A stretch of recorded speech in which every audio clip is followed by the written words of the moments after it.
ప్రచండమైన బలం మీలో ఉందంటే ఒక ప్రచండమైన బలహీనత మీలో ఉంటుంది. పాజిటివ్ నెగిటివ్ రెండు ఉంటేనే పరిస్థితి. ఇవన్నీ బలహీనత ఉంది కాబట్టి నేను పనికిరాను. మీలో ఒక పాజిటివ్ ఉందంటే దాని ఈక్వలెంట్ ఒక బలహీనత ఉంది. బలహీనతను సమర్థించుకోవాలని అనుకోలేదు.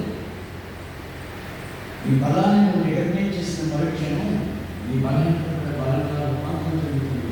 పొగ్గు వజ్రం అవుతుంది. ఆ లోపలి పంట శిఖరపరిచయవుతుంది. ఈలో ఉన్న కోపం కరుణగా రూపాంతరం జరుగుతుంది.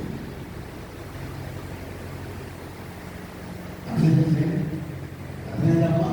నేను నువ్వు ఎందుకు ద్వేషిస్తున్నావంటే చిన్నప్పటి నుంచి నీ విద్య తగ్గించుకో, ఆ కోపం తగ్గించుకోవాలన్నా, కంగారు తగ్గించుకోవాలన్నా, అది తగ్గించుకోవాలన్నా అని నీకు కనబడుతుంది చెప్తున్నారు. నువ్వేమనుకున్నావు అంటే అది ముందు కాబట్టి నేను పనికిరాను.